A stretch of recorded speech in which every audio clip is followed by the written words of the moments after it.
Hello बच्चों, good morning. क्या हाल चाल? सब बढ़िया। मैं लेकर आया हूँ एक नया चैप्टर जिसका नाम है विद्युत चुम्बकीय प्रेरण इलेक्ट्रोमैग्नेटिक इंडक्शन, जिसे हम लोग शॉर्ट में ईएमआई कहते हैं। ये आपका चैप्टर 6 है ना, हमारे क्लास 12th की फिजिक्स की। तो मैं इस चैप्टर से इंपॉर्टेंट ऑब्जेक्टिव क्वेश्चन को कराऊंगा इस सेशन में। इसके लिए आपको इस वीडियो के लास्ट तक जुड़े रहना होगा और आपको पता चल जाएगा कि किस तरह से ऑब्जेक्टिव क्वेश्चन हमारे बिहार बोर्ड में पूछा जा रहा है और पूछने वाला हो सकता है ना। तो वीडियो को स्टार्ट करने से पहले वेलकम टू इस खूबसूरत सी चैनल मानपुर वाला इंग्लिश गुरु। ठीक है, तो ये रहा आपका पहला क्वेश्चन, बहुत ही अच्छा क्वेश्चन और लाजवाब क्वेश्चन, जो कि आपके न्यूमेरिकल के साथ स्टार्ट होने वाला है। ठीक है, तो ये रहा आपका पहला क्वेश्चन। देखिए, क्वेश्चन पहला में कहता है, जब एक कुंडली में धारा 0.1 धारा धारा 0.1 जब एक कुंडली में धारा 0.1 सेकेंड, ये सेकेंड लिखा हुआ है, ठीक है। जब एक कुंडली में धारा 0.1 सेकेंड में 5 एम्पियर से 2 एम्पियर बदल जाता है, तो 50 वोल्ट यहां पर होगा। ठीक है, तो 50 वोल्ट औसत विभव प्रेरित होता है। यानी कहने का मतलब है कि मान लो ये आपके पास एक प्रेरक है, प्रेरक मतलब कुंडली है, क्लियर। और इस कुंडली में आपका 0.1 सेकेंड के लिए धारा प्रवाहित करते हैं, तो धारा जो है वो बदल जाता है, यानी कि 5 एम्पियर से 2 एम्पियर हो जाता है। ठीक है, तब उस कंडीशन में इसी कुंडली के एक क्रॉस, दोनों सिरों के एक क्रॉस, जो आपका वोल्टेज जो क्रिएट होता है, ईएमएफ जो इंड्यूस होता है, वो आपका 50 वोल्ट होता है। ठीक है, तो पूछा जा रहा है कि इसी कुंडली का स्वप्रक्त यानी एल की वैल्यू क्या होगा, उसे ज्ञात करिए। ठीक है, तो सबसे पहले आपको पता होना चाहिए कि स्वप्रक्त यानी कि सेल्फ इंडक्शन का सूत्र क्या होता है। देखो माय डियर, हम लोग जानते हैं कि फ्राइडे का जो सेकेंड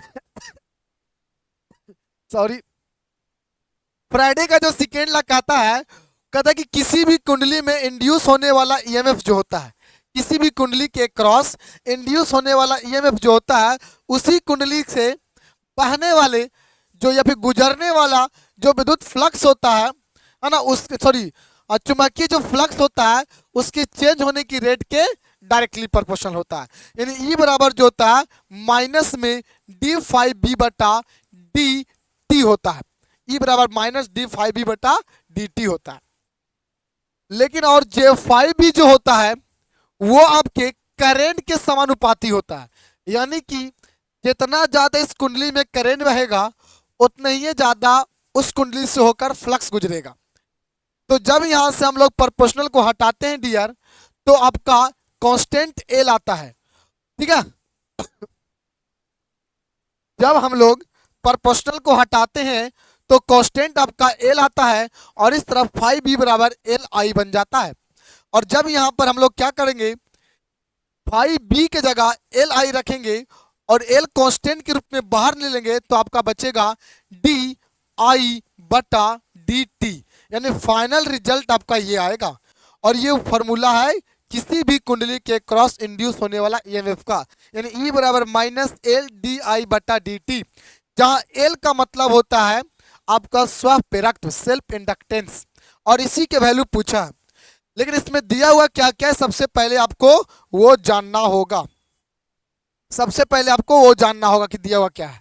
तो देखिए क्या दिया हुआ है, आपका कर रखा है कि 0.1 सेकेंड, और ये सेकेंड बहुत छोटा है, तो इस समय में आपको ये सेकेंड को dt मान लेना, छोटा सेकेंड के लिए। तो यहाँ पर लिखा है 0.1 सेकेंड, तो ये आपका दे रखा है। और आपका इतना से इतना करंट बदल जाता है, तो चेंज इन करंट कितना होगा, तो चेंज इन करंट को डी से लिखेंगे। तो 5 एम्पियर से 2 एम्पियर तक कितना बदल गया, तो 2 एम्पियर में से आपको यहां पर क्या करना है, 2 एम्पियर में से आपको -5 एम्पियर करना है, क्योंकि 5 से 2 एम्पियर मैंने घट रहा है, और घट रहा है तो आपको लास्ट में से शुरू वाला घटाना पड़ेगा। तो यहां पर आपका फाइनल आएगा माइनस में 3 एम्पियर की धारा, है ना। और वोल्टेज जो दे रखा है आपका ई बराबर दे रखा है 50 वोल्ट, ई बराबर 50 वोल्ट दे रखा है माय डियर, है ना। इस तरह से आपका 50 वोल्ट दे रखा है।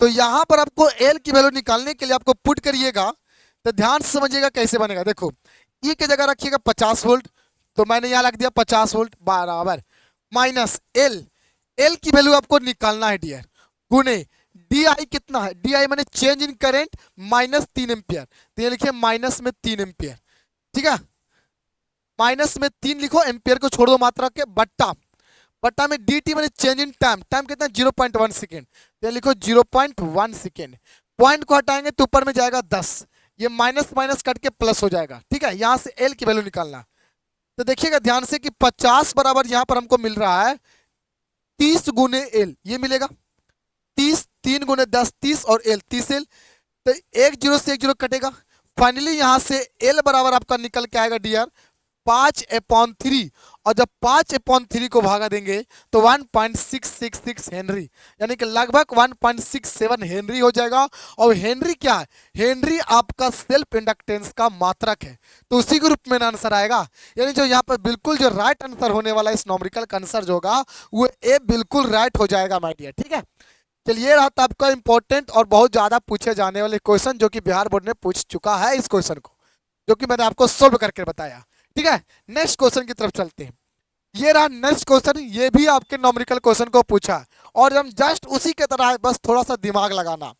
देखिए इसमें करा क्या कि यदि एक चौक कुंडली की स्वप्रक्त, यानी कि यहाँ पर स्वप्रक्त दिया हुआ है, स्वप्रक्त कहने का मतलब ये एल की वैल्यू दिया हुआ है माय डियर, तो यहाँ पर आपको लिखना है कि एल बराबर आपका दे रखा है कितना 5 हेनरी, एल बराबर आपका दे रखा है 5 हेनरी दे रखा, इसके बारे में थोड़ा सा समझिएगा। एल बराबर क्या दे रखा है 5 हेनरी, यानी कि एल बराबर दे रखा है 5 हेनरी की वैल्यू, है ना, एल की वैल्यू दे रखा है सेल्फ इंडक्टेंस जिसे एल से लिखते हैं, क्लियर। और विद्युत धारा 2 एम्पियर पर सेकेंड, यानी कि इतना की दर से ये क्या हो रहा है, इसमें करंट चेंज हो रहा है, यानी कि इसमें दे रखा है the rate of change in current, इसमें आपका दे रखा है the rate of change in current बराबर कितना दे रखा है 2 एम्पियर पर सेकेंड, ये आपका दे रखा है ना, the rate of change in current दे रखा है, क्योंकि बट्टा में समय है, और ये क्या हो जा रहा है, बढ़ जा रहा है, बढ़ने का मतलब इंक्रीज कर रहा है, तो जब ये इंक्रीज करेगा तो करंट यहाँ पर पॉजिटिव होगा, क्योंकि इंक्रीज बढ़ रहा है।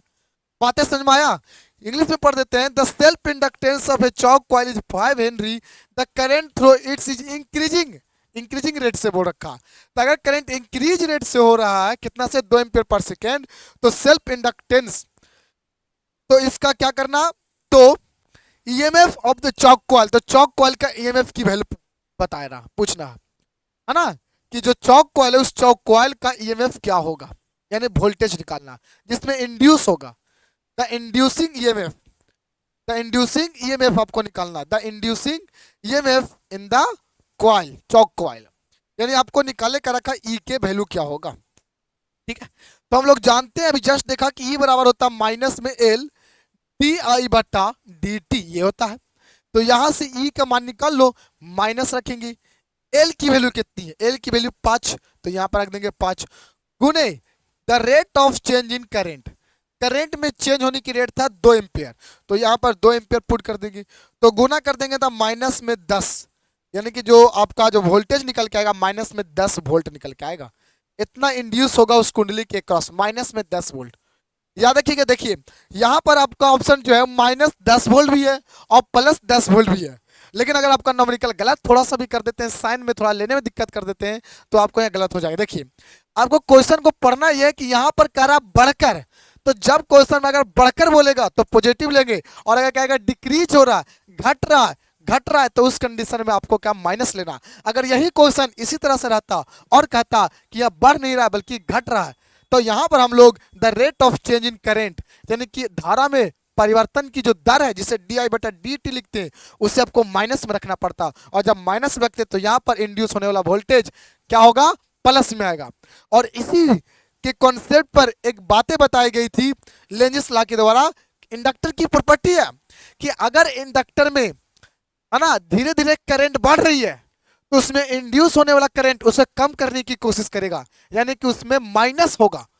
देखो यहाँ पर करंट अगर इंक्रीज हो रहा तो आंसर हमेशा माइनस आएगा, क्योंकि इंडक्टर एक ऐसी ऑब्जेक्ट है या भी बोल सकते हो डिवाइस है जो क्या करता है, उसमें बहने वाले ये उसमें चेंज होने वाले करंट का पोजीशन करता है, यानी उसका विरोध करता है, उल्टा करेगा। अगर उस इंडक्टर में, जैसे ये इंडक्टर है, तो इस इंडक्टर में अगर समय के साथ करंट बढ़ रहा तो इसमें इंड्यूस होने वाला जो क्या होगा, वोल्टेज होगा, वो माइनस में होगा। और अगर वोल्टेज माइनस में होगा तो करंट भी निगेटिव बहेगा, और करंट जब निगेटिव बहेगा तो ये वाला करंट को कम करने की कोशिश करेगा।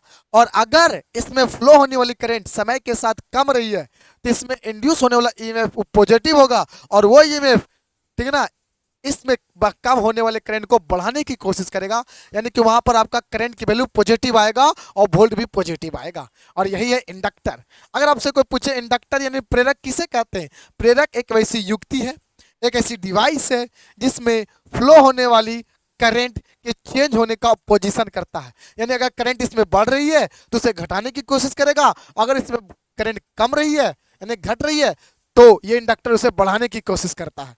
इस तरह से ये काम करता है इंडक्टर हमारे, ठीक है ना, अलग अलग इलेक्ट्रिकल डिवाइस में। ठीक है, तो इस तरह से इसका जो बिल्कुल राइट होगा आंसर, वो बढ़ने के हिसाब से माइनस में, अगर यहाँ घटते रहेगा तो प्लस में होता, बट ऐसा है नहीं।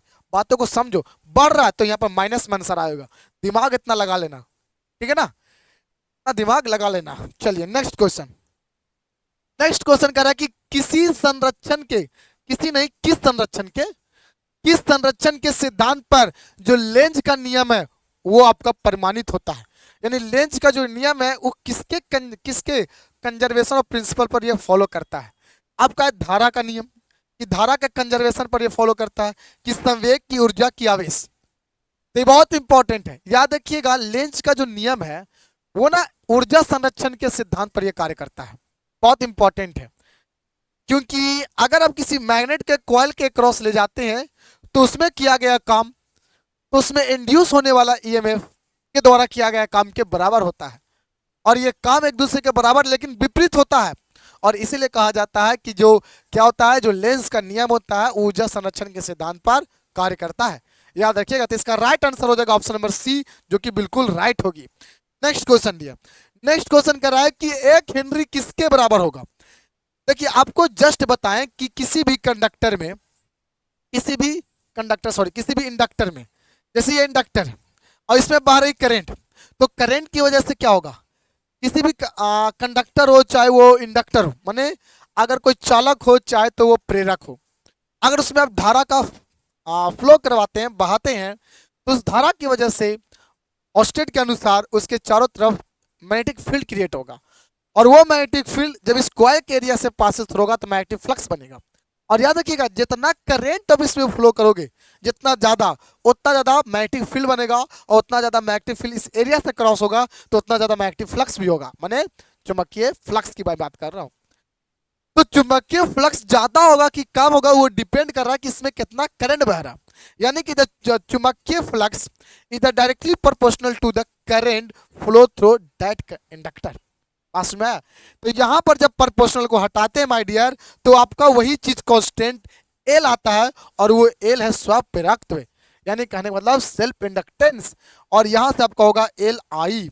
अगर मैं यहां से एल की वैल्यू निकालने की कोशिश करूं तो यहां पर हो जाएगा 5b/i, इस तरह से। और आपको पता है, आपको पता है कि एल का मतलब होता है सेल्फ इंडक्टेंस, स्वप्रेरकत्व, और इसकी मात्रक होता है हेनरी।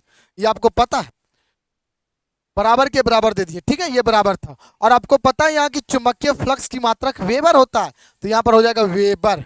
और आपको करंट का मात्रक नीचे बट्टा में हो जाएगा, वो हो जाएगा एम्पियर। तो इस हिसाब से 1 हेनरी बराबर 1 वेबर पर एम्पियर होगा, जो कि बिल्कुल राइट होगा माय डियर। यानी कि इसका जो राइट आंसर होगा वो बिल्कुल 1 हेनरी में 1 वेबर पर एम्पियर, एम्पियर ऊपर जाएगा तो नेगेटिव हो जाएगा, यानी कि बिल्कुल राइट आंसर आपका ये हो जाएगा ऑप्शन नंबर ए, जो कि बहुत इंपॉर्टेंट है। ठीक है, नेक्स्ट क्वेश्चन। नेक्स्ट क्वेश्चन कहता है कि which physical quantity has SI unit is क्या, हेनरी। किस भौतिक राशि के पास या किस भौतिक राशि का मात्रक हेनरी होता है। सेल्फ इंडक्टेंस की, म्यूचुअल इंडक्टेंस की, बोथ, या इनमें से कोई नहीं। सेल्फ इंडक्टेंस का मतलब स्वप्रेरकत्व, स्वप्रेरकत्व की बात किया, और म्यूचुअल इंडक्शन का मतलब होता है अन्योन प्रेरकत्व, अन्योन प्रेरकत्व की बात किया। तो बताइए किसका किसका एसआई मात्रक हेनरी होगा? तो स्वप्रेरक्त बोले चाहे अन्योन प्रेरक्त बोले, यानी कि सेल्फ इंडक्टेंस बोले चाहे म्यूचुअल इंडक्शन बोले, माय डियर, इसका राइट आंसर दोनों का होगा, दोनों का हेनरी होता है ना, याद रखिएगा। नेक्स्ट क्वेश्चन, नेक्स्ट को रखा है कि जो अन्योन जो प्रेरण की जो क्रिया होती है, म्यूचुअल इंडक्शन की जो सिद्धांत होता है ना, जो घटना होता है, उस घटना पर उपयोग कर कर किस उपकरण को बनाया जाता है? या फिर ऐसे बोल सकते हो कि कौन सी इसमें उपकरण है जिसमें आपका म्यूचुअल इंडक्शन का इस्तेमाल होता है? तो ये ट्रांसफार्मर या प्रेरण कुंडली या दोनों, यानी उससे कोई नहीं, नन ऑफ दीज। इसका जो राइट आंसर होगा बिल्कुल बोथ होगा, दोनों ही की दोनों। ट्रांसफार्मर में जो आपका काम होता है वो म्यूचुअल इंडक्शन के अनुसार होता है, एक कॉइल होता है और एक उसके बगल में दूसरा कॉइल, यानी इसमें दो गो कॉइल होता है, primary and secondary coil. Primary में करंट इनपुट करवाई जाती है और सेकेंडरी में इंड्यूस होता है जिसे आउटपुट कर लिया जाता है ना। और सेम इसी तरह से इंडक्शन कॉइल में भी दो कॉइल होते हैं, और जिसमें दो कॉइल है उसी में म्यूचुअल इंडक्शन की घटना होता है, याद रखिएगा। तो इसका राइट आंसर सी दोनों हो जाएगा। क्लियर? चलिए नेक्स्ट। नेक्स्ट कहता है कि विद्युत वाहक बल यानी इलेक्ट्रोमोटिव फोर्स का डायमेंशन क्या होगा? बीमीए। देखिए, विद्युत वाहक बल किसी प्रकार का बल नहीं है, विद्युत वाहक बल एक प्रकार की वोल्टेज है, एक प्रकार की विभव है ना, पोटेंशियल है एक प्रकार की। तो जो पोटेंशियल का होगा वही इसका भी होगा, सिंपल। तो लेकिन होगा क्या इसका डायमेंशनल फॉर्मूला? तो आपको पता है कि जो वोल्टेज का जो क्या होता है, वोल्टेज देखिए, विभव को विद्युत वाहक बल को ई से लिखते हैं, या इसी को वोल्टेज भी कह सकते हो। लेकिन हाँ, विद्युत वाहक बल एक स्पेशल किस्म का ये बल है, विद्युत वाहक बल, ये ना, ये किसी कुंडली में उत्पन्न होने वाले जो वोल्टेज होता है उस वोल्टेज को स्पेशल नाम दिया जाता है विद्युत वाहक बल, है ना। या फिर किसी सेल का कितना वोल्टेज है उसका नाम दिया जाता है ईएमएफ, इलेक्ट्रोमोटिव फोर्स। देखिए यहाँ शॉर्ट में लिखा हुआ, बात समझ में आया? तो इसका जो होगा आपको पता है कि वोल्टेज बराबर W बटा Q होता है, माने कार्य बटा आवेश। तो कार्य का होता है एम एल स्क्वायर टी के पावर -2, और Q माने आवेश का होता है विमाए AT। यहां से निकालने की कोशिश करो तो एम एल स्क्वायर, ये ऊपर जाएगा तो हो जाएगा टी के पावर -3 और ए के पावर -1। ये आपका बिल्कुल राइट आंसर हो जाएगा, मिला लो जो होगा उस बिल्कुल सही जाएगा। एम एल स्क्वायर टी के पावर -2 ए के पावर -1, है ना, यानी कि बिल्कुल राइट, ऑप्शन बी बिल्कुल राइट हो जाएगा, बी इज द बिल्कुल राइट। ठीक है माय डियर, नेक्स्ट क्वेश्चन। एक हेनरी में किसके बराबर होगा? एक हेनरी 10 के पावर 3 मिली हेनरी, 10 की पावर 6 मिली हेनरी, कि 10 की पावर -3 मिली हेनरी, कि 10 की पावर -6 मिली हेनरी। देखिए, एक मिली हेनरी में आपको मैं बता दूं, जो 1 मिली हेनरी होता है, 1 मिली हेनरी जो होता है वो 10 के पावर -3 हेनरी के बराबर होता है। 1 मिली हेनरी जो होता है, 1 मिली हेनरी वो 10 के पावर -3 हेनरी के बराबर होता है। तो 1 हेनरी में कितना होगा मिली हेनरी? एक बात करते हैं, अगर 10 के पावर 3 ये मिली हेनरी है ना, तो यहाँ 10 के पावर मिली हेनरी की जगह लिख सकते हैं 10 के पावर -3 हेनरी, है ना, मिली की जगह 10 के पावर -3। इसको सोल्व करेंगे तो 1 हेनरी आएगा कि नहीं, यानी 1 हेनरी में बोल सकते हैं 10 के पावर 3 मिली हेनरी होगा, यानी यही आपका बिल्कुल राइट हो जाएगा। इसको सोल्व करते हैं तो एक ही आता है, तो 1 हेनरी के बराबर होगा। चलिए, यदि एक कुंडली से जुड़े चुंबकीय फ्लक्स, है ना, 0.1 सेकेंड में 1 वेबर से 0.1 वेबर करता है, तो प्रेरित ईएमएफ क्या होगा माय डियर? देखो समझो बाबू, एक कुंडली एक कॉइल है जिससे फ्लो होने वाला जो फ्लक्स है वो चेंज हो रहा है समय के साथ, है ना। समय कितना चेंज इन रेट, कितना रेट? 0.1 सेकेंड। तो द रेट ऑफ, मतलब रेट दे रखा समय में चेंज, माने जिसको बोलते हैं dt।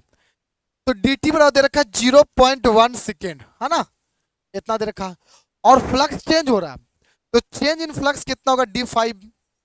d5b कितना होगा? Change in flux, magnetic flux.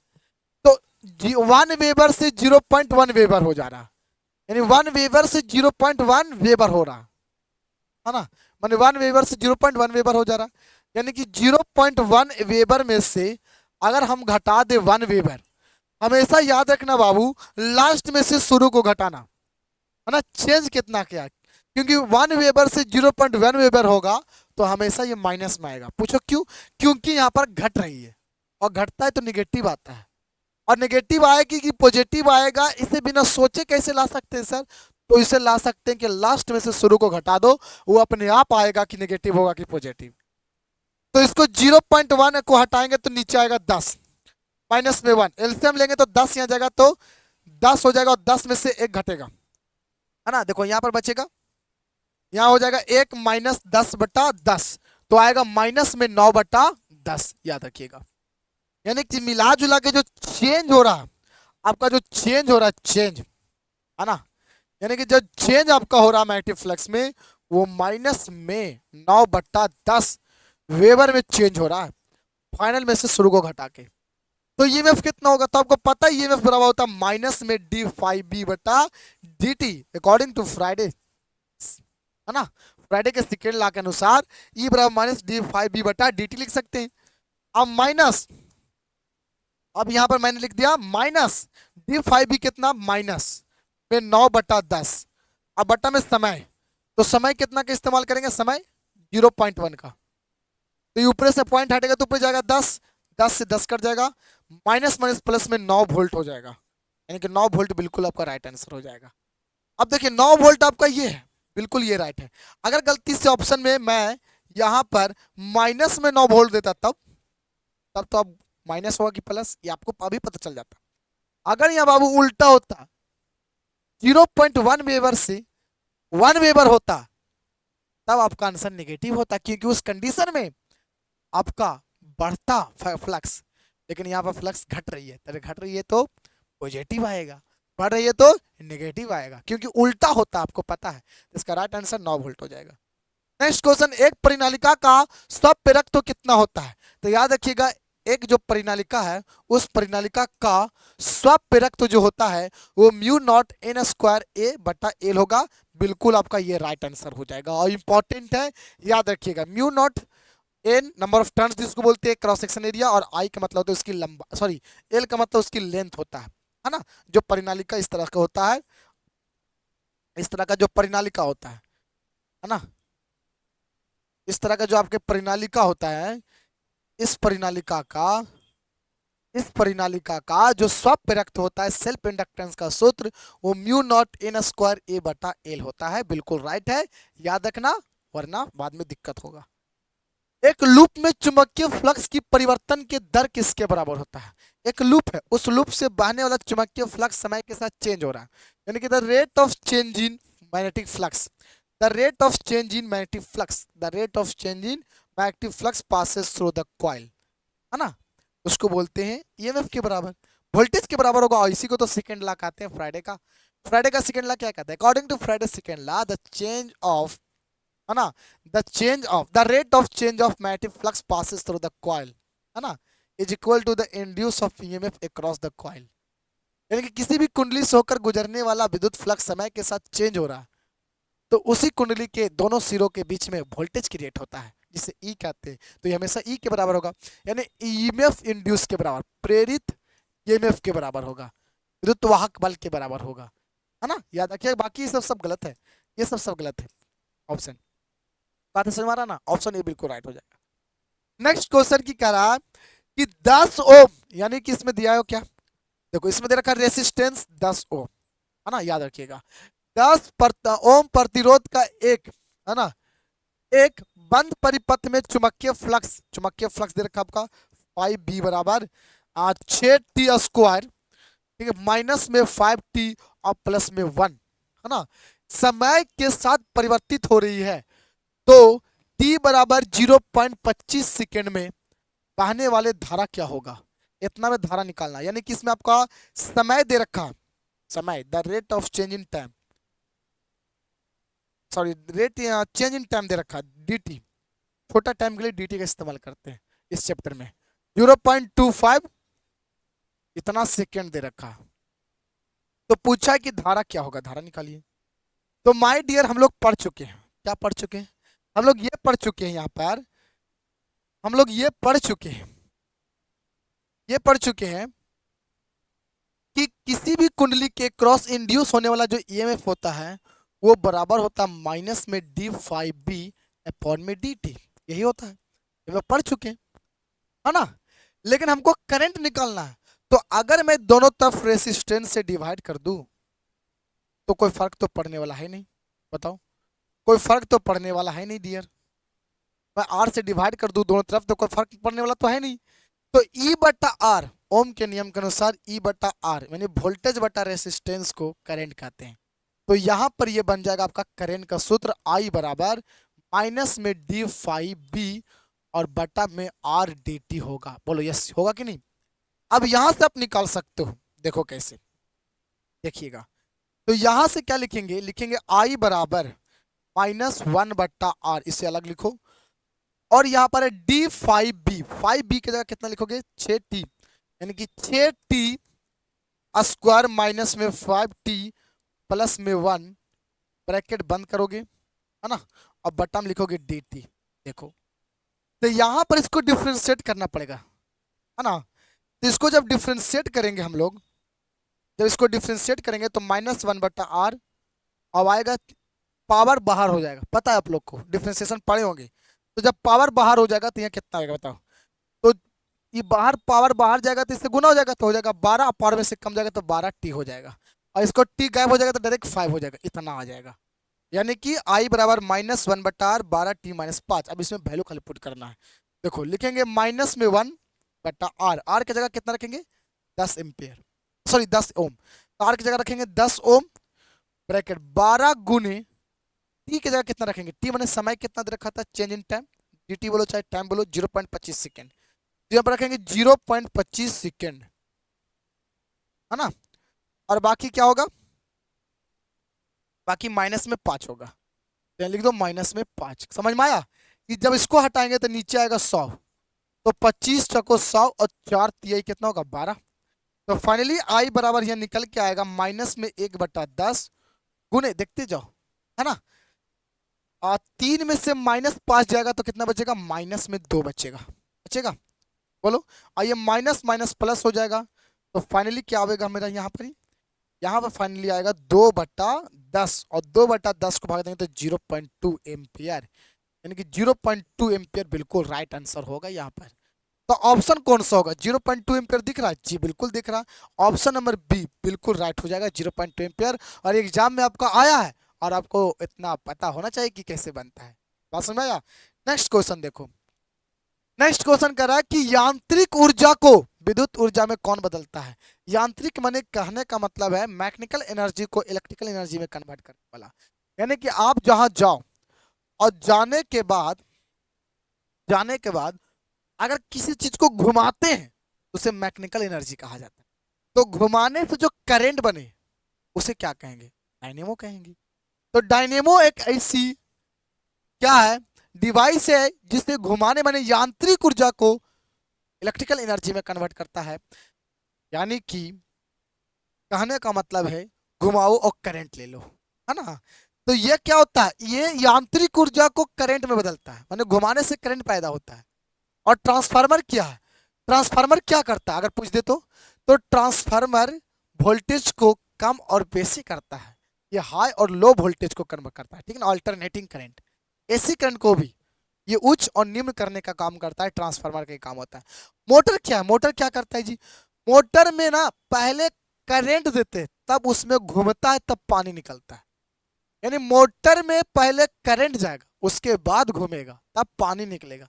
कहने का मतलब है ये मोटा डायनेमो यानी कि जनरेटर का उल्टा काम करता है।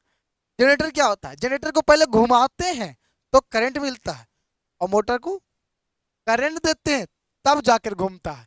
यानी कि मोटर क्या करता है, ये करंट को कनेटिक में बदलता है, सॉरी मैकेनिकल में बदलता है, यानी ये विद्युत ऊर्जा को यांत्रिक ऊर्जा में बदलता है। अगर पूछेगा तो ये मोटर जो है विद्युत ऊर्जा को माने इसमें धारा देते हैं तो ये घूमता है, यानी कि ये यांत्रिक ऊर्जा में कन्वर्ट करता है, याद रखिएगा, है ना। ये विद्युत ऊर्जा को यांत्रिक ऊर्जा में, जबकि यांत्रिक ऊर्जा को विद्युत ऊर्जा में कौन करता है, वो करता है डायनेमो। बाकी अब आगे अगले रेक्टिफायर। सर रेक्टिफायर क्या करता है, ये सवाल है, रेक्टिफायर क्या करता है। देखिए रेक्टिफायर जो होता है वो आपको ठीक है ना। इसलिए एसी को डीसी में कन्वर्ट कर देता है, एसी को डीसी में कन्वर्ट करने का काम करता है। याद रखिएगा, एसी जो करंट है, अल्टरनेटिंग करंट, उसे डीसी में कन्वर्ट करता है रेक्टिफायर। ये ऐसी डिवाइस है जो सेमीकंडक्टर में पढ़ना, और इस तीनों चारों के बारे में बढ़िया से पता होना चाहिए। ठीक है, नेक्स्ट क्वेश्चन कह रहा है एक प्रेरक किसमें ऊर्जा को रूप में संचित करता है? जो एक इंडक्टर होता है, उस एनर्जी का स्टोरेज किसके फॉर्म में करता है? विद्युत क्षेत्र, चुंबकीय क्षेत्र दोनों, या गुरुत्वाकर्षण क्षेत्र? याद रखिएगा, विद्युत क्षेत्र के रूप में करता है, मैग्नेटिक फील्ड के रूप में करता है। ठीक है, ये बहुत इंपॉर्टेंट है।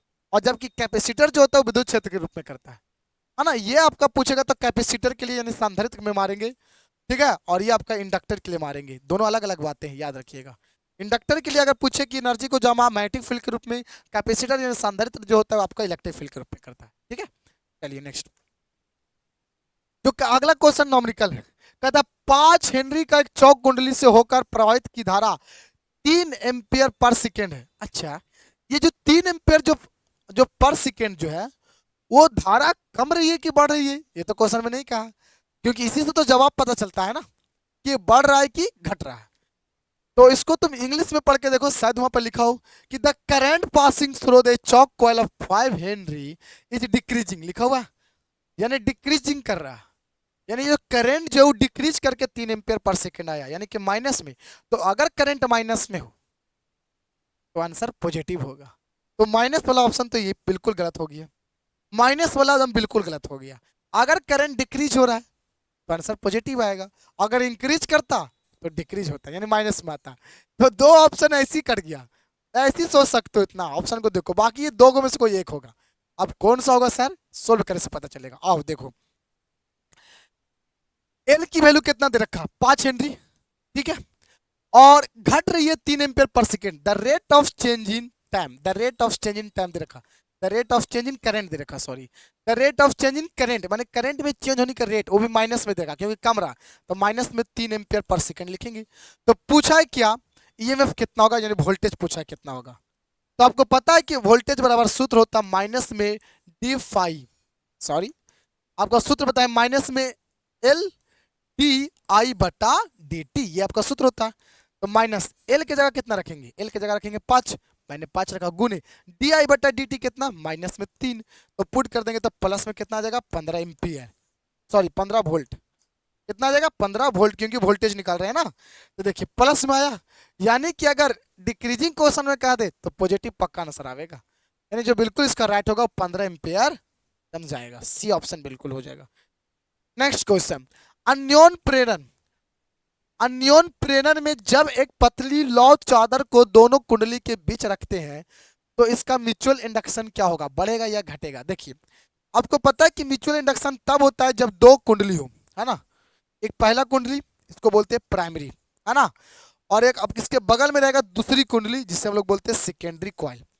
जब प्राइमरी कॉइल में करंट बहाते हैं तो प्राइमरी कॉइल की वजह से सेकेंडरी कॉइल में फ्लक्स गुजरता है ना, सेकेंडरी कॉइल में फ्लक्स गुजरता है। तो एकरा में करंट देने से उसमें आपका क्या होगा, फ्लक्स होगा, उसे म्यूचुअल इंडक्शन कहेंगे। लेकिन दोनों के बीच में अगर हम दोनों के बीच में कोई भी एक प्रकार की लौ माने कि फेरोमैग्नेटिक मटेरियल, है ना, एक चादर ऐसे रख देते हैं ऐसे, है ना, तो उस कंडीशन में बताओ ये म्यूचुअल इंडक्शन जो एम होता है वो बढ़ेगा कि घटेगा?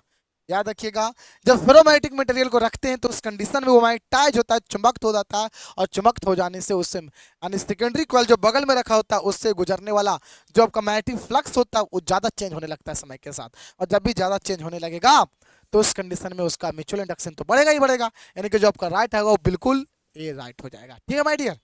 नेक्स्ट, यदि अन्योन प्रेरण में दोनों कुंडली के बीच की दूरी बढ़ा दी जाए, बीच की दूरी, दूरी छूट के लिखा हुआ, दूरी को बढ़ा दी जाए, डिस्टेंस लिखा होगा इंग्लिश में, in mutual induction the distance between the coils in increase then the mutual induction is, यानी दो कुंडली के बीच की दूरी को अगर बढ़ा देंगे जी तो एक कुंडली में जो बनने वाला फ्लक्स होगा वो दूसरी कुंडली से गुजरेगा सही से नहीं ना, हाँ? यानी कि दो कुंडली, एक ये है प्राइमरी और ये सेकेंडरी, अगर ये दोनों पास पास रहते हैं तो बढ़िया से इसका मैग्नेटिक फील्ड में होकर गुजरेगा कि नहीं, बहुत बढ़िया से गुजरेगा। अगर इसे दूर कर देंगे तो पहले की तुलना में कम गुजरेगा फ्लक्स, और जब कम इससे गुजरेगा तो कम ही ना बनेगा, यानी घट जाएगा ना। तो दूरी को बढ़ाने से म्यूचुअल इंडक्शन कमती है, यानी कि आपका बिल्कुल राइट आंसर हो जाएगा ये वाला।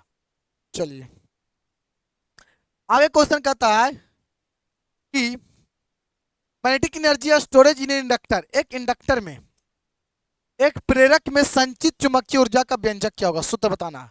सूत्र जो एक इंडक्टर के द्वारा एनर्जी को जमा करता है मैग्नेटिक फील्ड के फॉर्म में, मैग्नेटिक के जिसको एनर्जी बोलते हैं, तो सूत्र होता है आपको पता है एनर्जी बराबर ना, तो ये सब यू है बाबू, ये सब यू होगा, गलती हो गई ठीक है ना, ये सब यू लिखा हुआ है, टाइपिंग में मिस्टेक है, ये सब यू है, यू माने एनर्जी होता है ठीक है। चलिए तो आपको पता है यू बराबर होता है हाफ एल आई स्क्वायर, ये आपका राइट आंसर हो जाएगा। बिल्कुल ऑप्शन नंबर बी, नहीं बी नहीं हो जाएगा, बिल्कुल राइट ऑप्शन, ऑप्शन सी बिल्कुल राइट हो जाएगा, याद रखिएगा है ना, सी बिल्कुल राइट हो जाएगा। और ये एग्जाम में बहुत बार पूछा, आपको ये याद रखना होगा। हाँ ये चेंज भी हो सकता है सर, क्या यही एग्जाम में आएगा, नहीं बदल भी सकता है, बदल सकता है समय के साथ, क्योंकि आपको पता है जो फाई बराबर जो होता है, फाई बी बराबर आपको होता है एल आई, है ना, तो यहां से एल बराबर क्या लिख सकते हो, फाई बी बटा आई, ऐसे लिख सकते हैं, हाँ, ऐसे लिख सकते हैं ना। तो यहाँ एल के जगह आपको अगर मैं ये वाला रख दूं तो आपका हो जाएगा फाई बी इंटू आई 1/2, ये भी आंसर हो सकता है, ये भी आंसर हो सकता है, यानी 1/2 एल आई स्क्वायर है ना, या फिर 1/2 फाइव बी आई।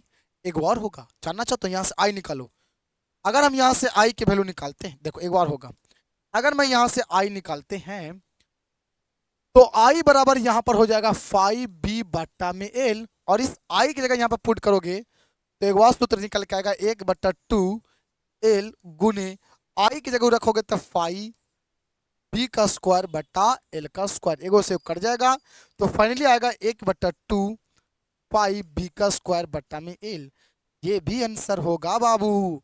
यानी कि एनर्जी का जो होगा सूत्र एक प्रेरक के द्वारा जमा किया गया वो हाफ एल आई स्क्वायर भी होगा, और हाफ फाइव बी आई भी होगा, और हाफ फाइव बी स्क्वायर बट्टा एल भी होगा, लेकिन अलग अलग के रूप में होगा, ये आपको याद रखना बहुत इंपॉर्टेंट है।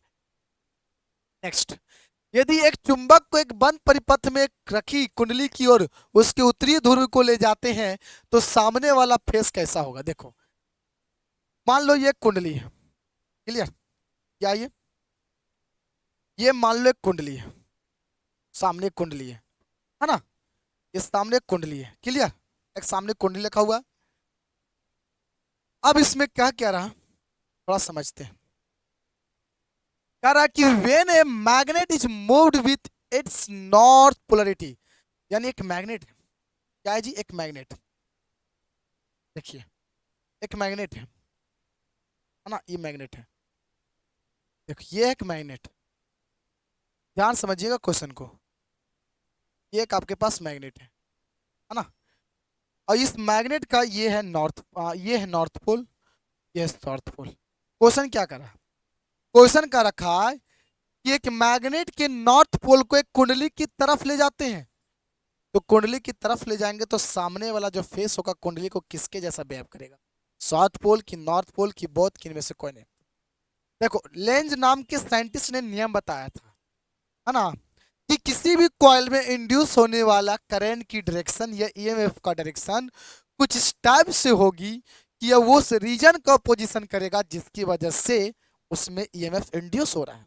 तो अगर आप इस बार मैग्नेट के नॉर्थ पोल को अंदर की ओर ले जाते हैं तो अंदर की ओर नॉर्थ पोल को ले जाओगी तो उसमें इंड्यूस होने वाला ईएमएफ है ना क्या करेगा, कुछ इस टाइप से होगा कि इसका पोजीशन करेगा, मतलब इसे विरोध करेगा। तो विरोध करने का मतलब इसे आप अंदर की ओर ले जा रहे हैं तो इसमें ऐसा करंट बनेगा, ऐसा बनेगा कि इसे दूर करना चाहेगा, समझ में, अगर इसको पास ले जाने से करंट बन रहा है तो दूर करेगा, और दूर ले जाने से करंट बना तो पास लाने की कोशिश करेगा। यानी कहने का मतलब है कि पास बुलाओगे तो दूर जाएगा, और दूर करोगे तो पास आएगा। जैसे कहावत है एक लड़की लोग की कि पास बुलाएगी, माने पास अगर तुम जाओगे तो दूर करेगी, है ना, और जब दूर जाओगे तो पास करेगी, पास बुलाएगी, उस तरह से समझ सकते हो। यानी इसको पास ले जा रहे हैं तो दूर करने की कोशिश करेगा। तो दूर कब होगा, जब सामने वाला भी नॉर्थ पोल की जैसा काम कर रहा होगा, क्योंकि नॉर्थ और नॉर्थ रिपेल करेगा ना, और रिपेल कर से इसे दूर करने की कोशिश करेगा। अगर मैं इसको दूर ले जाते हैं, इधर ले जाते हैं इसके दूर, तो नॉर्थ पोल को दूर ले जा रहे हैं, तो सामने वाला फेस कुछ ऐसा बिहेव करेगा जिससे अपनी ओर खींचेगा, तो साउथ पोल होता है उस कंडीशन में। यार ऐसे क्वेश्चन नहीं पूछा, क्वेश्चन पूछा कि नॉर्थ पोल को कुंडली की ओर ले जा रहे हैं, तो उसे दूर करने के लिए नॉर्थ की जैसा ही बिहेव करेगा ना। इसका राइट आंसर हो जाएगा आपका नॉर्थ पोल। क्लियर, उत्तरी ध्रुव की जैसा बिहेव करेगा। दो समान फेरों वाली परिनालिका की लंबाई एवं त्रिज्या का अनुपात 1:2 है, तो उसके स्वप्रयुक्त के अनुपात क्या होगा। देखिए दो सोलेनॉइड है, देखिए मान लो एक ये सोलेनॉइड है, ऐसे तो ये प्रेरक मान लो सोलेनॉइड है। अब इस सोलेनॉइड में क्या रहा है, टू सोलेनॉइड है, ये मान लो पहला सोलेनॉइड है, और यहाँ पर मैंने दूसरा सोलेनॉइड ले लिया, लो ये दूसरा सोलेनॉइड है ना। तो दो solenoid of equal number of turns, माने जितना नंबर ऑफ टर्न्स इसमें लपटा गया फेरो, उसमें भी नंबर ऑफ टर्न्स सेम है, लेकिन इसकी लेंथ और रेडियस अलग है, क्योंकि इसलिए उसका रेशियो दे रहा है। तो मान लो इसकी लेंथ एल है, तो इसकी लेंथ एल डैश हो जाएगा। अगर इसकी क्रॉस सेक्शन एरिया की जो त्रिज्या वो आर होगा, तो इसका मान लो आर डैश होगा। तो हम लोग जानते हैं कि इसकी वजह से जो बनने वाला जो होगा, इसके लिए जो एल की वैल्यू होगा, स्वप्रयुक्त की वैल्यू, वो होता है म्यू नॉट एन स्क्वायर और साथ में एरिया बटा एल, ऐसा होगा।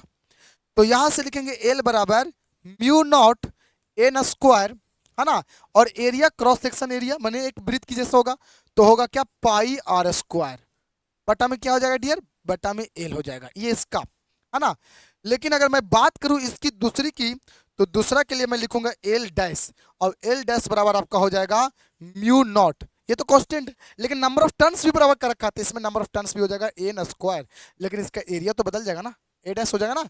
अब यहाँ पर कर रखा है कितना, एल डैश हो जाएगा, तो यहाँ से एल डैश बराबर ये स्वप्रयुक्त ये लंबाई है, तो म्यू नॉट एन स्क्वायर, और इसके एरिया को लिखेंगे पाई आर डैश का स्क्वायर, है ना, बटा एल डैश, ये है। और इसमें क्वेश्चन में क्या कर रखा है, थोड़ा क्वेश्चन में कुछ दिया हुआ है बॉस, क्वेश्चन को थोड़ा समझो। दो solenoid of equal number of turns have the there length, उसके लेंथ का और रेडियस के रेशियो, यानी कि एल बट्टा एल डैश की रेशियो, और साथ साथ में क्या रखा है रेडियस की भी रेशियो, दोनों को सेम है, यानी आर बट्टा आर डैश की भी रेशियो कितना है, 1:2, यानी 1/2 है। तो आपसे पूछा है कि उसकी सेल्फ इंडक्टेंस की रेशियो क्या होगा, यानी आपका क्वेश्चन ये पूछ रखा है कि आप बताइए यहाँ पर एल डैश बट्टा, सॉरी एल डैश नहीं, यानी कि एल बट्टा एल डैश की वैल्यू क्या होगा, ये आपसे क्वेश्चन पूछ रखा है ना।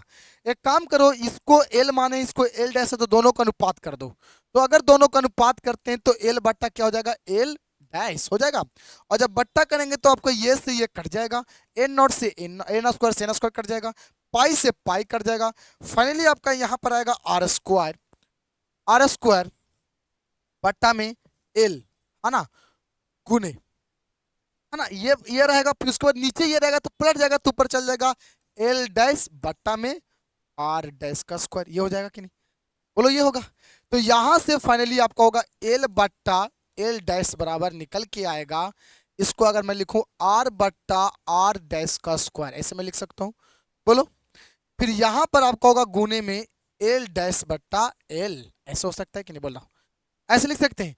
तो यहां पर मैं इसकी रेशियो निकालने की कोशिश करूं एल बट्टा एल डैश की वैल्यू, तो आर बट्टा आर डैश कितना होगा, आर बट्टा आर डैश 1/2 होगा, तो 1/2 का स्क्वायर 1/4 हो जाएगा, गुने एल डैश बटे कितना होगा जी। तो अगर यहां से एल बट्टा एल डैश बराबर है 1/2, तो एल डैश बट्टा एल बराबर हो जाएगा 2/1, तो यहाँ पर हो जाएगा 2 लिखा जाएगा, खाली बोलो लिखा जाएगा एल डैश बटा एल की वैल्यू। तो यहां से अगर हम इसको काटेंगे 2 से, तो 2 से कट जाएगा कि नहीं, यानी फाइनली मेरा रिजल्ट आएगा एल बट्टा एल डैश बराबर नीचे 2 ऊपर 1, यानी 1/2, यानी रेशियो 1:2 ही रहने वाला है बॉस, 1:2 ही रेशियो रहने वाला है, यानी कि इतना किए मैंने सोल्यूशन, तो आंसर आया वही, यानी बिल्कुल इसका राइट आंसर हो जाएगा 1:2 ही। क्लियर है, क्वेश्चन थोड़ा लॉन्ग और इंपॉर्टेंट और कैप्सूल मतलब समझने लायक है ये क्वेश्चन, है ना, नॉमरिकल है तो ऐसे नहीं बनता है, समझना पड़ता है माय डियर। चलिए नेक्स्ट क्वेश्चन, नेक्स्ट क्वेश्चन कहता है कि एक प्रयुक्त को समांतर क्रम में संयोजित किया जाता है तो समतुल्य प्रयुक्त होगा, एल लिखा है ना, एल होगा एल जी, दो इंडक्टर्स है जिसका इंडक्टेंस कितना है जी एल, और इससे देखो दो इंडक्टर्स है, ठीक है, एक इंडक्टर्स का नाम है L1 और दूसरा का नाम है L2 और दोनों के लिए एल एल बोल रखा है 6, और दोनों को जोड़ा गया पैरेलल क्रम में, यानी कि इस तरह से, इस तरह से एक, तो इस दोनों को पैरेलल में इस तरह से जोड़ दिया गया है ना। तो जोड़ दिया गया, इसका है एल, इसको भी है एल, दोनों बराबर है। तो बताइए कि दोनों के बीच में समतुल्य प्रकृति कितनी होगी। तो जब समांतर क्रम में होगा तो जैसे प्रतिरोध कैसे होता है, जो पलट के होता है उसी प्रकार से होगा। तो सेम रहेगा तो क्या हो जाएगा, आधा हो जाएगा, L/2 हो जाएगा, L/2 हो जाएगा। समांतर में रहेगा तो आधा हो जाएगा, सेम रहेगा तब दो को रहेगा तो L/2 आंसर हो जाएगा जी। ठीक है ना, बड़ा आसान है, इसमें तो कोई है नहीं जान। या तो फिर 1/L/1/L करके बनाओ, तो एल सेम हो जाएगा, तो 2/L पलट दोगे तो L/2 आ जाएगा। चलिए, ईएमएफ की फ्राइडे का द्वितीय नियम क्या कहता है, तो द्वितीय नियम कहता है E बराबर माइनस में डी फाई बी बटा डी टी कहता है, और कुछ ही कहता है दूसरा नियम। दूसरा नियम तो ये कहता है E बराबर माइनस में डी फाई बी बटा डी टी कहता है। तो ऑप्शन कौन सा है, ऑप्शन नंबर सी, E बराबर माइनस डी फाई बी बटा डी टी। नेक्स्ट क्वेश्चन, एक क्षण में चुंबकीय क्षेत्र में घुमाने हैं तो गतिमान ईएमएफ क्या होगा, बहुत इंपॉर्टेंट है। एक रड है, जैसे ये मैग्नेटिक फील्ड है, क्लियर, ये मैग्नेटिक फील्ड है, और इस मैग्नेटिक फील्ड में एक छड़ को, जैसे छड़ है ना, इस छड़ को ऐसे सर्कुलर मोशन करवाते हैं जिसकी लंबाई एल है ना। तो सर्कुलर मोशन करवाएंगे तो इसकी कोई ना कोई तो कोणीय क्या होगी, कोणीय वेग होगा, कोणीय वेग होगा जिसको ओमेगा कहेंगे, और किसी थीटा एंगल पर ऐसे घूमते जाएगा। तो उस कंडीशन में इसके दोनों के क्रॉस ईएमएफ पैदा होता है, मतलब वोल्टेज क्रिएट होता है। एक छड़ को ऐसे सर्कुलर मोशन करवाते हैं तब मैग्नेटिक फील्ड में, वो कितना होगा, तो आपका होगा BL² ω/2, ये बिल्कुल राइट हो जाएगा, BL² ω/2, जहाँ बी का मतलब मैग्नेटिक फील्ड, एल का मतलब उस कंडक्टर की लंबाई, और ओमेगा मतलब किस कोणीय वेग से इसे घुमा रहे हैं उसकी वैल्यू। तो पट्टा में क्लियर। नेक्स्ट क्वेश्चन, एक कुंडली स्वप्रेरक किस पर निर्भर नहीं करता है। देखिए, स्वप्रेरक की जो फॉर्मूला है वो आपका, अभी हम देखें कि एक म्यू नॉट हुआ, अगर हम बेलन की बात करें, सॉरी, अगर हम बात करते हैं किसकी, परिनालिका की, तब तो एल बराबर म्यू नॉट एन स्क्वायर, ए बट्टा क्या था एल, ये आता है आपको पता है ना, एल बराबर, तो एल बराबर ये सब चीज पर डिपेंड करता है, यानी कि विद्युतशीलता पर, है ना, माध्यम की विद्युतशीलता पर, यानी कि परमिटिविटी, परमिएबिलिटी पर डिपेंड करेगा, और नंबर ऑफ टर्न्स मैंने फेरों की संख्या पर, और उसका क्रॉस सेक्शन एरिया पर, और लंबाई पर, इतने चीज पर तो डिपेंड करता है। लेकिन सवाल है किस पर डिपेंड नहीं करता, तो फेरों की संख्या पर तो डिपेंड करेगा, क्योंकि यहाँ एन स्क्वायर है इस फॉर्मूला में, तो इस पर तो डिपेंड करवे करेगा, तो ये तो आंसर होगा, ये तो डिपेंड करवे करेगा। अनुप्रस्थ काट के क्षेत्रफल, तो क्षेत्रफल भी तो है, ये भी करेगा, इस पर भी करेगा। पदार्थ की प्रकृति, हाँ, पदार्थ की प्रकृति के लिए आपका म्यू की वैल्यू तो चेंज होता है ना, कांस्टेंट अलग अलग होता है, तो इस पर भी डिपेंड करेगा, आवेश पर डिपेंड नहीं करेगा। तो इसका बिल्कुल राइट कौन सा होगा, इसका जो बिल्कुल राइट होगा माय डियर, वो बिल्कुल आपका जो राइट हो जाएगा वो डी बिल्कुल राइट हो जाएगा, यानी कि आपका इलेक्ट्रिक चार्ज पर स्वप्रेरक तो डिपेंड नहीं करता, बाकी तीनों पर डिपेंड करता है, ठीक है ना। चलिए नेक्स्ट क्वेश्चन, एक धारावाहिक परिनालिका का स्वप्रेरक तो अभी जस्ट बताएं, होता है म्यू नॉट एन स्क्वायर ए बट्टा एल, यही तो होता है परिनालिका के लिए। इसका राइट आंसर हो जाएगा ऑप्शन नंबर बी। देखिए ये एल है, कंफ्यूज मत होइएगा, ये एल है, ये एल है, तो म्यू नॉट एन स्क्वायर ए बट्टा एल हो जाएगा, ठीक है। ऑप्शन नंबर आपका बिल्कुल बी राइट हो जाएगा। कह रहा है कि अन्योन प्रेरण की व्यंजक क्या होगा, अरे अन्योन प्रेरक की व्यंजक क्या होता है, तो आपको पता है एम की वैल्यू निकाले करा, तो आपको पता है कि सेकेंडरी कॉइल से होकर गुजरने वाला फ्लक्स डायरेक्टली प्रोपोर्शनल होता है प्राइमरी कॉइल में बहने वाला करंट के, है ना। तो यहाँ पर तो यहाँ पर प्रोपोर्शनल को हटाते हैं तो वही तो आता है म्यूचुअल इंडक्टेंस, तो यहाँ से एम की वैल्यू निकल के आ जाएगा 5/2/5 ये वाला तो आंसर हो जाएगा 5/2/5, सॉरी 5/2/I1 माने करंट 1, यानी ये वाला राइट आंसर हो जाएगा 5/2/I1, 5/2/I1 बिल्कुल राइट हो जाएगा। थोड़ा कंफ्यूज हो सकते हैं, देख लो ऑप्शन सब एक जैसा लगता है। चलिए नेक्स्ट, प्रथम कुंडली में धारा के परिवर्तन से द्वितीय कुंडली में प्रेरित ईएमएफ क्या होगा, क्या होगा। देखिए एक कुंडली में धारा आ रहे हैं तो दूसरी कुंडली में ईएमएफ पैदा हो रहा है, उसका सूत्र क्या होगा, वही पूछा है ना। प्राइमरी कॉइल में करंट को फ्लो करने से सेकेंडरी कॉइल में ईएमएफ इंड्यूस होता है, उसका सूत्र क्या होगा। तो आपको भी जस्ट पता चला कि किसी भी कॉइल में इंड्यूस होने वाला जो ईएमएफ के जो सूत्र होता है वो माइनस में डी फाई बटा डी टी होता है। लेकिन सेकेंडरी कॉइल में बोल रहा था, यहाँ पर सेकेंडरी कॉइल दे देंगे फाई टू, है ना। और आपको अभी जस्ट पता चला कि जो फाई टू होता है वो बराबर किसके होता है, एम इंटू आई वन के होता है, अभी दिन से देखे थे ना, बटा डी टी। तो यहां से अगर आप मिला जुला कर निकालते हैं तो आपका निकल के आ जाएगा ई बराबर माइनस एम कॉन्स्टेंट है तो बाहर, और यहाँ हो जाएगा आई वन बटा डी टी। ये बिल्कुल राइट हो जाएगा my dear, minus M d I one बटा डी टी। ये कौन सा ऑप्शन है बता सकते हो, आई वन बटा डी टी, बताइए। इसका जो राइट आंसर हो जाएगा माय डियर वो ऑप्शन नंबर ए बिल्कुल राइट हो जाएगा, माइनस में एम डी आई वन बटा डी टी। दिखाई दे रहा है, बाकी तो सब तो अलग अलग है, देख सकते हो, है ना। चलिए नेक्स्ट क्वेश्चन। दो समाक्षीय परिनालिका के लिए अन्योन प्रयुक्तों की व्यंजक क्या, देखो दो गो है, दो समाक्षीय माने कि एक ही में एगो ये परिनालिका है, समझ में आ रहा है ये, और इसी के अंदर में एगो इसी कैच पे है, इसी कैच पे देखो इस तरह से, इसी कैच में, तो बाबू इसी के जब आच में आओ दोनों है, प्राइमरी सेकेंडरी दोनों है, इसमें नंबर ऑफ टर्न्स तो अलग हो जाएगा, फ्लक्स तो सेम रहेगा, और फ्लक्स सेम रहेगा, और समाक्षीय बोल रहा सेम अक्ष तो एरिया भी सेम होगा, लंबाई भी सेम होगा, म्यू नॉट भी सेम होगा, खाली यहाँ पर चेंज होगा नंबर ऑफ टर्न्स। तो mu naught N one N two A बटा एल, यानी कि ए बिल्कुल राइट है ना। चलिए नेक्स्ट, बाकी सब तो सेम ही होगा ना, एन वन और एन टू खाली हो जाएगा, जैसे एन स्क्वायर होता था ना तो अलग अलग हो जाएगा एन वन और एन टू। युग्मक गुणांक व्यंजक कितना होता है, कोफिशिएंट ऑफ कॉपलिंग इज, जो कोफिशिएंट ऑफ कॉपलिंग होता है उसका सूत्र क्या होगा, जिसे युग्मक गुणांक कहते हैं। कोफिशिएंट ऑफ कॉपलिंग का मतलब समझाता है, कोफिशिएंट ऑफ कॉपलिंग दो कॉइल के बीच की दूरी की माप होता है माय डियर, जो ये बताता है कि सेकेंडरी कॉइल में कितना है ना फ्लक्स होकर गुजरेगा। देखिए ये दोनों जितना ज्यादा पास रहेगा, माने कपल रहेगा, जिसको बोलते हैं कपल, माने पास, जितना ज्यादा पास रहेगा सेकेंडरी कॉइल से उतना ज्यादा ईएमएफ इंड्यूस होगा, क्योंकि उससे उतना ज्यादा फ्लक्स जो पासेस थ्रू होगा उस समय के साथ उतना ज्यादा चेंज होगा। तो कॉपलिंग का मतलब होता है, ये बताता है इट इज द मेजरमेंट, यानी मेजरमेंट बिटवीन टू कॉइल्स, है ना, कि ये कितना ज्यादा पासेस थ्रू होगा, बात समझ आ रही है। तो इसका सूत्र क्या होता है, तो इसका सूत्र होता है फाइव वन बटा फाइव पी, नहीं सेकेंडरी कॉइल यहाँ पे लिखेंगे, है ना, सेकेंडरी कॉइल से होकर गुजरने वाला फ्लक्स बटा प्राइमरी कॉइल, या फिर म्यूचुअल इंडक्शन बटा root under L1 into L2। ये दोनों आपका राइट बिल्कुल हो जाएगा, सी बिल्कुल राइट हो जाएगा। ये दोनों सूत्र होता है कोफिशिएंट ऑफ कॉपलिंग का, डेरिवेशन किया जाता है, आपको पढ़े होंगे, नहीं पढ़े होंगे तो उस टीचर से जाकर सवाल करिए।